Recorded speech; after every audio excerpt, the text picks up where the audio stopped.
Magsasalita ka naman. Magandang hapon. Mga kapatid. Kaya itong ibibigay naming sobre ay inyong ibibigay mensahe na ito. Ang mensahe na ito. Salamat po sa inyong mga silak na kalooban. Kaya thank you po.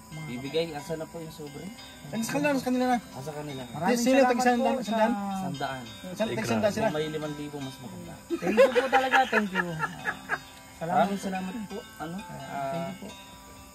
Sa ating pagsama-sama ngayon sa biyaheng ito.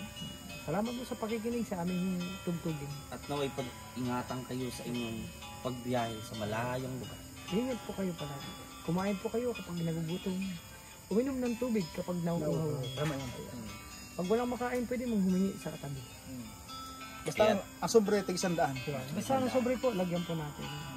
Huwag po dapat. Huwag niyo pong ibalik na walang laman. Yan. Salamat po sa inyo. Tama yan. Kasi, di ba, mas maganda yung kahit konti, kunyari 100, makapagbigay tayo para makatulong tayo. Pwede na ba yun? Pasado na ba yun? Pasado na yun. Thank you po. O, di ba? Talaga tanong wig. Para ano? Kunyari, ay, ganito na lang. Ikaw, kunyari, may gagawin nating senaryo. Siyempre, di ba, pag nakakita sila ng buntis, nakakaawa yan. Ay, pwede. Pwede ka magbuntis ka, mag-duster. Kunyari, duster. May panyo dyan, may panyo. Ay, buntis pala, buntis. Kunwari, buntis. Yan. Tapos, siyempre, ano yan, kailangan, yan. Kunyari, yan. Kasi, baka mamugan. Dakwag tiyan eh. Buntis gyud, buntis. Dakwag tiyan. Pasok. Ganito yung senaryo po, no?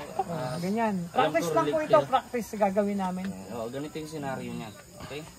Kami yung iba nakaupo. Upo tayo. May papasok. Pumasok. Alalayan. Yan o. Pasok. Alalayan. Kailangan mag-alalay sa buntis. Ito na. Maawa na po yung... Yan, paupuin po natin yung buntis. Paupuin natin. At magsasalita ka naman. Magandang hapon.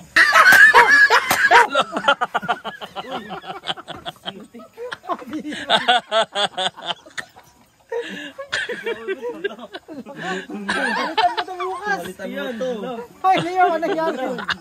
Kuha dito sa cam ko, bro. Grabe naman yan. Bro, alam ko na bro, bagoy natin style natin. Makikarma agad. Bakunan ako. May nagpakulay na. Uy, sunod-sunod. Lo. Ay, grabe. Yes. Kasi yung nagpakulay na yan, pambayad niya, pambili yan. May pambili ka na buwas ng upuan. Tama, bibilin mo ha. Upuan, 350. Sinira mo yung upuan. Buwas na yan ha. Ano nangyari nito? Ang bigat mo. Bakunan ako magbuntis bro. Okay, ibahin natin yung style. Iba na kasi mahirap yun. Pilay na lang dapat siya. Hindi, huwag yan. Anong pilay? Yun, ayaw natin yun. Hindi ko na pilay siya.